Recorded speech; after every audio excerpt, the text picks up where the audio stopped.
읽고 싶은 책이 생겼나요? 책방 가기 전엔 책방 기자. 책을 통해 보는 세상 이야기, 책방 기자 5화 시작합니다. 저는 오늘 또 진행을 맡은 영진입니다. 스튜디오에 김챔프와 원북 두 분 나와 있습니다. 네, 안녕하세요. 김챔프입니다. 네, 안녕하세요. 원북입니다. 네, 저희가 여름에 첫 녹화를 시작했는데요. 어느덧 가을이 됐네요. 두 분은 좀 계절이 바뀐 게 실감 나시나요? 저는 한동안 좀 실감 나다가 또 요 며칠은 약간 덥더라고요. 오늘은 또 이렇게 비가 또 추적추적 내리기도 하고 다시 또 여름이 된 것 같고 그렇습니다.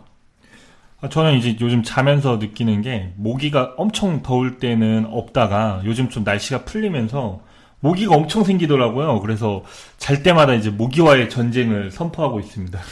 자면서도 느끼는 원북씨. 대단하네요. 네, 그러면 책 이야기 시작해 보겠습니다. 오늘 저희가 다룰 책 이름이 아주 특이합니다. 네, 최은영 작가의 소설 밝은 밤입니다. 밤인데 밝다. 이게 바로 이해가 되지는 않는데요. 어떤 느낌인지는 알 것 같기도 해요. 저도 되게 이게 무슨 의미일까 일단 책 제목 보자마자 좀 그랬는데 이 최은영 작가가 책 출간한 뒤에 그 언론 인터뷰에서 이렇게 설명한 게 있어요. 어둠 속에서도 밝을 수 있다. 인생이 빛으로만 가득 차 있다면 이 밝다는 것도 알 수 없다. 어둠이 있어야 빛이 보인다. 제목만 봐도 굉장히 힘든 시기를 보낸 그 개인들에 대한 이야기면서도 또 동시에 그 안에서 희망이나 따스함 이런 것들을 찾아가는 이야기 같다. 그런 느낌이 좀 있어요. 이번 책을 선정하신 분이 네, 접니다. 별 이유는 없고요. 그때 이제 책 선정하는 시간이 있었는데, 이제 소설을 한번 할 때쯤 됐다라고 생각해서 이제 알라딘에 있는 그 목차를 보다가, 이제 할머니와 손녀딸의 이야기라는 부분에서 좀 이목을 끌었고, 좀 이런 좀 따뜻한 감성의 책을 저희가 해본 적은 없고, 항상 무거운 주제, 사회적인 주제만 던졌던 것 같아서, 좀 이제 최은영 작가가 조금 최근에 이제 많은 분들에게 사랑을 받고 있기도 하고요. 그래서 밝은 밤이라는 책을 선택하게 됐습니다. 그럼 깊은 고민이 있었던 건 아니네요. 또 느꼈죠, 이제. 네, 원북 씨 이제 설명하는 김에 이제 저자 소개도 같이 해주시죠. 네, 최은영 작가는 이제 1984년생에 고려대 국문과를 나오셨고요. 여담으로는 이제 어릴 때부터 이제 작가에 대한 꿈을 가지고 있었고, 이제 고등학교 때부터 이제 소설을 쓰셨는데 항상 자신보다 글을 잘 쓰는 사람들을 보면서 내가 작가를 할 수 있진 않겠다라는 생각으로 이제 살아오다가 20대 후반에 좀 이제 글을 너무 쓰고 싶다라는 생각이 생겨서 이제 소설가의 길로 접어들었고요. 2년 동안 이제 등단하기 위해서 많은 곳에 이제 공모전에 출품했는데 2013년 중편소설 쇼코의 미소로 신인상을 타면서 이제 등단하게 됩니다. 그럼 책방 기자 5화 밝은 밤편 본격적으로 시작하겠습니다. 책은 다소 복잡하게 진행되는데요. 이제 4대에 걸친 이야기가 과거 회상 형태로 현재와 나란히 흘러갑니다. 이 점이 이 책의 가장 큰 특징인 것 같아요. 이제 주인공인 지연이 있고요. 그리고 지연의 어머니 미선, 지연의 할머니 영옥, 마지막으로 증조 할머니 삼천까지 여성 4명의 삶을 중심으로 이야기가 진행됩니다. 주인공이 이혼 후 이제 희령이라는 지역으로 이사를 가는데요. 이곳에서 우연히 할머니를 만나게 되고 또 할머니는 지연을 만날 때마다 옛날 이야기를 해주는 방식으로 이야기가 흘러갑니다. 4대에 걸친 이야기다 보니까 이제 각 인물이 살아간 시대의 차이가 엄청 클 것 같기도 합니다. 네, 당장 그 증조 할머니인 이 삼천이만 해도 작중에서 백정딸로 나오는데 일제강점기를 배경으로 하기 때문에 이게 가능한 거거든요. 작품에서 증조 할머니 삼천이와 그리고 할머니 영옥은 이 백정 집안이라는 이유로 주변 사람들한테 굉장히 많은 차별을 받습니다. 남녀노소를 불문하고 이들을 괴롭히는 그런 모습이 나오는데요. 삼천이 증조 할머니는 평민이었던 지연의 증조 할아버지와 결혼했기 때문에 이 평민으로 인정받았지만 그래도 원래 가지고 있던 그 백정 출신이라는 것에 대한 색안경은 여전합니다. 사실 이제 사극이나 소설 같은 데서 이제 백정에 대한 괄시가 대단히 많이 묘사되지 않습니까? 또 이런 차별은 시간이 흐르면서 점차 약해지는 부분이 있다 보니까 앞서서 이제 4대에 걸친 이야기라고 이야기를 했는데 지연이나 아니면 어머니, 할머니가 겪는 어려움은 또 증조 할머니와 다른 부분이 있었을 것 같기도 합니다. 네, 그렇죠. 그러니까 이 다른 시대를 살았던 총 4명의 여성들이 나오잖아요. 그러니까 이 사람들이 각기 다른 문제로 어려움을 겪습니다. 그러니까 주인공 지연 같은 경우에는 남편이 바람을 피잖아요. 그것 때문에 이혼이라는 그 결과가 나오고 상처를 받고, 그리고 할머니 영옥 같은 경우에는 남편이 바람을 피고 상처를 받고, 그리고 증조 할머니 삼천은 이제 증조 할아버지가 또 주인공 어머니 같은 경우에는 보면 저희가 흔히 알고 있는 그런 전형적인 한국 어머니상이죠. 그러니까 가정과 아내의 무관심한 이 남편 때문에 엄청난 상처를 받아요. 일상에 적응하기 위해서 뭐 이 정도는 다들 견디는 일 아니냐 이렇게 생각하는 모습도 보이긴 하는데 한편으로는 상처가 또 차곡차곡 쌓이는 거죠, 내면에. 그러니까 주인공 할머니인 영옥도 이 주인공하고 조금 비슷한 아픔을 겪습니다. 그러니까 남편이 중혼을 해요. 그러니까 과거에 결혼을 했는데 이걸 숨기고 다시 이 주인공 할머니 영옥하고 결혼을 하는 거죠. 그러니까 6.25 이 전쟁통에 헤어진 아내가 결국 어머니와 함께 영옥의 집을 찾아오면서 가정이 완전 파탄이 나게 됩니다. 영옥하고 딸 미선만 따로 가정을 꾸리게 되고요. 그러니까 이 4명의 여성들 각기 다른 상처를 가지고 있는데 그럼에도 서로에게 공감할 수 있었던 이유는 이 여성이라는 4명이 한데 묶이는 그 공통의 정체성이 있었기 때문인 것 같습니다. 그러니까 각각이 가진 상처가 이런 배경이 있었기 때문에 사실 또 가능한 거기도 하고요. 와, 정말 어느 한 명 누구 하나도 정말 쉽지 않은 인생을 산 것 같은데요. 근데 이제 책 안에서는 또 남성들도 등장을 하는데 남성들의 같은 경우는 어떤 인물들인가요? 네, 책 속에서 가장 먼저 등장하는 남성은 삼천, 그러니까 주인공의 증조할머니의 남편입니다. 평민 집안의 남자로 소개됐는데요. 어린 시절 천주교 신자이기도 한 증조할아버지는 할머니가 일제 당시 위안부로 끌려갈 상황에 처하자 발벗고 나서서 할머니를 도와주죠. 친척이었던 개성으로 할머니 손잡고 함께 나와 그곳에 가정을 꾸리기도 하는데요. 되게 당시에 굉장히 어린 나이였는데도 불구하고 말이죠. 아, 집 나가면 고생인데 정말 쉽지 않은 결정이었을 것 같아요. 맞아요. 네, 정말 많은 고생을 했습니다. 더군다나 처음에 증조 할아버지를 반겼던 친척들도 증조 할아버지가 백정 집안의 딸과 결혼했다는 사실을 알자마자 싸늘하게 대하거든요. 뭐 이런저런 어려움이 쌓이면서 자신의 아내가 원망스럽기도 했을 거예요. 내가 왜 고생을 사서했을까? 어린 시절에 치기로 괜히 평생을 매가리 없이 살다 가는 거 아니냐? 그런 생각도 들었을 거고요. 실제로 책에서도 둘이 싸우는 장면도 빈번하게 나옵니다. 사실 저도 책을 읽다가 좀 그 부분을 보면서 좀 멋이 없다. 그러니까요. 그렇게 느꼈는데 사실 이게 또 솔직한 심경이기도 해요. 이제 또 사람이라는 게 또 어쩔 때 멋있게 나섰다가도 또 내가 괜히 나섰다가 이렇게 본전도 못 챙겼구나 이런 생각이 들기도 하거든요. 네, 사고도 정말 많이 쳤고요. 대표적인 사고가 앞서 김챔프가 할머니 영옥의 경우 중혼을 했다고 이야기하지 않았나요?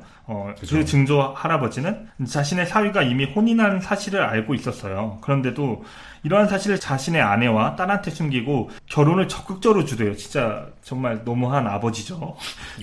욕을 해야 될 것 같아요. 그렇죠. 이게 제가 방송 중이라 욕을 못하겠지만 심지어 결혼 과정에서도 아내와 딸은 탐탁치 않아 하는데도 적극적으로 허락하는 모습을 보이죠. 결혼은 딸의 문제인데도 말이죠. 나중에 이 사실을 알고도 도리어 자신을 원망한 딸과 아내를 다그칩니다. 딸한테 남자 마음 하나 잡지를 못해서 빼앗겼으니 아쉬울 것도 없다라고 먼저 상처를 주기도 하죠. 그 말을 들은 아내가 정말 대노하는데 한 번 더 그런 말 했다가는 당신 내 손에 죽습니다 라고 화를 내자 또 분을 못 차고 네가 뭔데 감히 나한테 그따위 말을 하는 게야? 내가 아니었으면 넌 이렇게 말을 하죠. 진짜 이 말 하나하나가 주옥 같아요. 그리고 또 이제 대사도 주옥 같지만 이제 원북 씨의 어떤 그 북한 방언 성대모사도 주옥 같았습니다. 네. 최선을 다해 한번 노력해봤습니다. 네, 그래서 이제 그 다음에는 어떻게 됐나요? 네, 또 그래서 또 받아치시죠. 증조 할머니는 당신의 고마움을 모르는 사람은 아니다. 그래서 나를 빚쟁이 대하듯 대했냐? 이렇게 말합니다. 평생 어떤 삶을 살아왔는지 알 수 있게 해주는 대목이죠. 할머니 영옥은 아버지한테 돌아가서 우리 없는 곳에서 죽어라라고 소리칩니다. 실제로 이 일이 있고 나서 얼마 후 증조 할아버지는 교통사고로 죽게 됩니다. 정말 어떻게 보면 참 비극적인 이야기네요. 이제 남녀 간의 삶의 환경은 다른 부분이 있는 것 같아요. 특히 이제 과거에는 지금보다 훨씬 더 그 차이가 심했을 것 같고요. 영옥에게 중혼을 숨기고 결혼한 주인공의 할아버지나 증조 할아버지 모두 이제 당당한 모습이 쉽게 이해가지 않는 측면이 있어요. 오늘날의 시각에서 보면요. 그렇죠. 예. 저희가 지금 이렇게 막 웃으면서 얘기를 하지만 사실 이게 허탈한 웃음이에요. 뭐 말도 안 되고 저는 이해할 수가 없고. 그러니까 책에서도 영옥은 처음에 자신이 남편한테 왜 결혼 사실을 숨겼냐고 따지면 그러니까 사과할 줄 알았다고 회상을 해요. 당연히 그렇죠. 저라도 그렇게 생각할 거예요. 그러니까 도리어 남편은 근데 자신의 행동을 합리화하잖아요. 오히려. 그렇죠. 참 책에서 딱 이런 상황을 설명하는 한 구절이 있어요. 할머니는 아직도 그가 어떻게 그럴 수 있었는지 생각해보곤 한다고 했지만 결론은 늘 한 가지였다. 그는 그럴 수 있어서 그랬던 것뿐이다. 참 이 문장 함축적이에요. 그럴 수 있어서 그랬다. 네. 사실 남자였기 때문에 뭐 가능한 일, 그럴 수 있었던 일은 오늘날에도 여전히 많습니다. 저희가 또 세 명이 다 남자다 보니까 각자 또 이 부분을 읽으면서 느꼈던 바도 있을 것 같은데 원북 씨 같은 경우는 좀 어떤 점이 있다고 보세요? 제가 이 책 속에서 말하는 남자였기 때문에 가능한 일은 대체적으로 당시 이제 남자가 권위적이고 뭐 어떤 이렇게 혜택을 받았다라는 의미인데, 제가 진짜 고민을 해봤는데 저는 이제 남자였기 때문에 가능한 게 뭐 저희 세대 같은 경우 국방의 의무, 그리고 이제 최근에 이제 뉴스에서 논란이 됐던 뭐 공무원들 같은 경우는 야간 당직을 남자분들만 서는 경우가 있었다고 해요. 근데 뭐 최근에 이제 좀 그런 것들을, 그런 관행이 좀 사라지게끔 하고 있다고 하는, 뭐 이 정도가 저는 생각이 났네요. 반대로 그러면 또 이제 또 남자였기 때문에 어떤 누렸던 이권이나 그런 건 없나요? 그러니까 제가 그렇게 막 누렸던 건, 내가 이게 좀 이기적인 걸 수도 있는데 누렸던 게 막 생각을 하진 않아서 김챔프 씨한테 한번 여쭤보고 싶네요, 이 부분은. 이걸 이렇게 받아쳐버리네요. 저는 뭐 사실 이렇게 뭐 남자였기 때문에 포기해야 되는 거나 체념해야 되는 거, 이거는 원북 씨랑 비슷해요. 군대가 아무래도 지금까지 인생에서는 제일 컸죠. 2년이라는 시간을 보내야 했으니까. 그리고 뭐 반대편에, 그러니까 남자였기 때문에 약간 누렸던 부분을 얘기를 하자면 저는 그건 것 같아요. 그러니까 저희가 특히 대학생 때 술 참 많이 마셨잖아요. 늦은 시간에 들어갈 때가 많은데, 저는 제가 늦은 시간에 귀가한다고 해서 그 자체만으로 불안했던 적은 없었던 것 같아요. 누가 뭐 나를 해할까, 진짜로 막 마음 먹고 막 살인마이지 않은 이상 제가 성범죄 대상이 될 거라고 생각하진 않잖아요. 그쵸. 집까지 가는 길에. 그런데 저희 뭐 여자 동기들이나 후에 여자 후배들이나 생각을 해보면 조심하게 되는 부분이 있잖아요. 본인이 조심해야 될 게 아닌데 그 사람들이 잘못된 건데, 그런 부분부터가 이미 약간 어떻게 생각해보면 내가 남자였기 때문에 나는 아무런 그런 거에 대한 걱정도 안 해도 됐고, 그런 부분이 약간 있는 것 같아요. 근데 사실 이제 앞서 이야기가 나온 것처럼 모든 문제는 양면을 함께 봐야 하긴 합니다. 그러면 반대로 긍정적인 남자상은 없나요? 이게 4대에 걸친 이야기다 보니까 남자도 여러 명 등장할 것 같은데 지금까지는 좀 할아버지가 좀 하드캐리 하실 것 같은데. 구린분들만 자꾸 나와가지고. 네, 다행히 이제 증조 할아버지의 친구가 있습니다. 바로 세비 아저씨라는 사람인데요. 개성에서 이제 증조 할아버지가 처음에 이제 힘들었다고 했잖아요. 그때 당시 이제 그분들과 함께 도와주면서 지낸 사람으로 등장합니다. 세비 아저씨는 어떤 인물일까요? 네, 간략하게 설명하자면 여성들을 귀하게 대해주는데 이 방식이 그들을 보호한다 이런 게 아닙니다. 여자들의 말을 들어주고 또 귀한 물건이 있으면 챙겨주고, 약간 요즘 시대에 걸맞는 사람이라고 할 수 있죠. 반면 주인공 증조 할아버지 같은 경우 사람은 좋은 사람이라고 평가합니다. 사이가 탐탁지 않은 증조모도 그렇게 봐요. 다만 고기가 있으면 할머니에게 권하기보다는 자기가 먼저 짓는 사람, 그런 조금 이기적인 자신만 생각하는 사람으로 나오죠. 세비 아저씨는 다만 정말 힘겹게 삶을 살아가다가 좀 돌아가시는데요. 돈을 벌기 위해 이제 히로시마에 갔는데 다들 알다시피 원폭이 터지면서 휘폭이 되죠. 개성에 다시 돌아왔지만 건강이 나빠져서 다시 고향으로 갔고, 그곳에서 이제 투병 생활을 하다가 삶을 마감하게 됩니다. 고기 양보하기가 정말 쉽지 않은데 또 이제 이 시점에서 요즘 한창 사랑에 빠진 원북 씨에 대해서 못 자를 수가 없습니다. 원북 씨는 고기를 어떻게 양보하는 편인가요? 아니면 이제 냉큼 짓는 편인가요? 저는 보통 메뉴를 많이 시켜서 많이 먹습니다, 서로. 양보를 어쨌든 하진 않는다는 거예요. 요약하면 이제 요점은 이제 양보하지 않는다. 네, 잘 들었습니다. 이렇게 흘러가나요? 아유, 네. 방심하면 안 되죠. 네, 그런데 꼭 저렇게 이제 세비 아저씨처럼 좋은 사람들 같은 경우는 소설이나 영화에서 중간에 없더라고요. 바로 일찍 죽거나 아니면 정말 행복하게 장수하는 식으로 출연을 하는데. 극과 극이죠. 네. 어쨌든 책에서는 다양한 삶이 나왔는데 사실 책의 내용은 좀 보다 복잡합니다. 어머니에 대한 이야기도 있고 또 주인공의 이혼 후 삶에 대한 이야기도 나오죠. 다만 저희가 또 너무 줄거리 이야기를 많이 하면 이게 또 소설이다 보니까 또 작가님이 싫어하거든요. 작가님 걱정까지 해주시는 거예요? 아, 예. 배려심 넘쳐요. 그래서 이게 또 항상 제가 이전부터 소설을 소개하는 그런 식이 됐는데 네, 소설은 좀 그런 부분이 있습니다. 그래서 1부는 여기까지만 정리를 해야 될 것 같아요. 좀 더 이제 책 내용이 궁금하신 분들은 직접 이제 서점을 가서 책을 사셔서 읽으시면 될 것 같습니다. 2부에서는 이제 보다 본격적으로 책에 대한 이야기를 해보려고 하는데 일단 그 전에 책에 굉장히 많은 인물이 나왔잖아요. 근데 각자 책을 읽으면서 가장 마음이 갔던 인물이 있다면 누구인지 한번 이야기를 나눠보면 좋을 것 같아요. 저는 뭐 그 책에 남성도 나오고 여성도 나오지만 그런 성별을 떠나서 가장 마음이 갔던 건 이 주인공의 할머니 영옥이에요. 왜 그러냐면 일단 첫 번째는 그러니까 나이가 들었을 때 나는 어떤 모습이 됐으면 좋겠는가 이런 거를 문득문득 생각할 때가 있는데 뭐 되게 다양한 면이 있지만 영옥이 어쨌든 주인공과 계속 소통해 나가잖아요. 근데 나이 차이가 그렇게 많이 나는데 세대 차이가 나는데 소통할 수 있다는 것부터가 저는 굉장히 대단한 것 같아요. 그래서 저는 제가 그래도 지금은 전 젊은 축에 속하잖아요. 근데 이런 상황에서 되게 나이 드신 분들이 저보다 훨씬 뭐 30살, 40살 이렇게 많은 분들이 저랑 대화가 잘 되는 모습을 보면 되게 그분이 멋있다라고 생각을 한 적이 있어요. 그래서 그런 점에서 영옥이 되게 멋있고 나도 내가 저렇게 나이 들었을 때 나보다 훨씬 나이가 어리고 세대 차이 나는 사람과 좀 대화가 될 수 있는 그런 사람이 됐으면 좋겠다. 그런 점에서 첫 번째 마음이 갔고요. 두 번째는 좀 안쓰러움이 있어요. 그러니까 그 주인공의 어머니하고 오랫동안 단절된 시간을 보냈잖아요. 홀로 있었어요.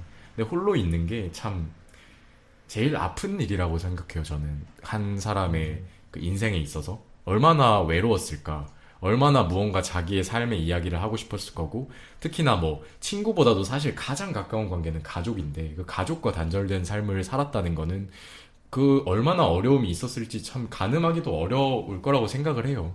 그런 점에서 주인공과 또 더 잘 맞지 않았을까 이런 생각도 들고, 그렇게 두 가지 측면에서 제일 좀 마음이 가는 것 같습니다. 원복 씨는 누가 마음에 가세요? 저는 삼천 할머니, 이제 증조 할머니한테 좀 마음이 갔던 부분 장면이 좀 떠오르는데요. 그 이제 삼천 할머니가 이제 증조 할아버지 따라갈 때 이제 어머니가 되게 아프신데 이제 어쩔 수 없이 자신이 위안부로 끌려가지 않기 위해서 이제 어머니를 놔두고 가는 장면이 있잖아요. 이게 평생 이제 거의 뭐 죽을 때까지 이야기를 하다가 살아가는데 이뿐만이 아니라 뭐 이제 정말 막역한 자신이 힘들 때 백정의 딸이라고 사람들이 무시할 때 자신에게 웃어주고 같이 도와줬던 세비 아주머니, 그리고 또 그 세비 아주머니가 6.25 전쟁 당시 이제 뭐 빨갱이로 몰리면서 이제 도망치던 그때 이제 손을 내밀어 주지 못했던 그 삼천 할머니의 그 마음, 그러니까 자신이 살기 위해서 어쩔 수 없이 한 선택임에도 평생을 후회하면서 살아가는 그 모습, 저도 약간 그랬던 적이 있는 것 같아서 누군가 제가 도움을 청했을 때 제가 살기 위해서 뭔가를 하진 않았나 이런 생각이 좀 들면서 마음이 좀 갔던 것 같습니다. 네, 저는 이제 증조 할아버지가 마음에 갔습니다. 이게 사실 책 초반만 해도 와, 이 사람 멋있다. 와, 영화 속 한 장면 같죠. 주인공, 참, 진짜. 남자 주인공 이랬는데 갑자기 빌런이다 했다가 아니 뭐 갑자기 죽어요 이게. 굉장히 다채로운 모습 보여줘요. 이게 참 정말 우리의 인생을 가장 잘 나타내는 모습인 것 같아요. 정말 멋있던 사람도 훅 갔다가 그리고 정말 변명의 기회도 없이 갑자기 사라지는 그런 것이 바로 우리의 삶이 아닐까. 교훈을 다양하게 주셨다. 그런 교훈을 얻었습니다. 네. 어쨌든 오늘 5-1화 들어주셔서 정말 감사하고요. 이어지는 5-2화에서도 많은 관심 부탁드리겠습니다. 저희 방송은 팟빵과 아이튠즈에 꾸준히 업로드할 예정이고요. 피드백과 의견 자유롭게 남겨주시면 적극 반영해서 좀 더 재밌게 그리고 유익하게 만들어 보도록 하겠습니다. 지금까지 책방 기자였습니다. 다음 시간에 만나요. 다음에도 책방으로 고고싱!